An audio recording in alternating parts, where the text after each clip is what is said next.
એવું છે. હા હા, હવે બંધ છે, આમ નીકળો.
આ હાલમાં જે ધોધમાર વરસાદમાં જે નદીનું કામ ચાલી રહ્યું હતું, કયા કારણસર પડ્યું અને કોન્ટ્રાક્ટર કોણ કોણ હતા? આ પહેલેથી જર્જરિત દિવાલ થઈ ગઈ હતી. રાજાશાહી વખતના જૂના ઘણા વર્ષો હતા.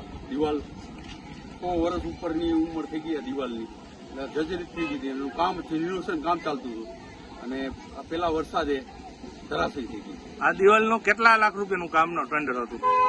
70-75 લાખ રૂપિયાના ખર્ચે કામ. કોન્ટ્રાક્ટર કોણ હતા? કોન્ટ્રાક્ટર નગરપાલિકામાં ગોકુલ સિમેન્ટનું કામ હતું. એટલે નીચેથી હતું કે ઉપરથી? ઉપલી દિવાલ આરસીસી જે ભૂતકાળની દિવાલ ઉઈ હતી ને એને કરી અને પાછળ દિવાલમાં પ્લાસ્ટર મારવાનું કામ ચાલુ. એટલે બહારની છે. આની પહેલા પણ કઈક ધરાશયી થઈ હતી? આની પહેલા થઈ ગઈ હતી આરસીસી દિવાલ નથી પડી. અત્યારે ગામમાં નવું ચાલુ નથી પડી.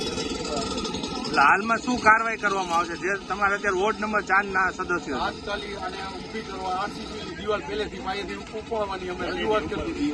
ધારાસભ્યશ્રી, સંસદ સભ્યશ્રી અને નગરપાલિકાના પ્રમુખને રજૂઆત થઈ હતી.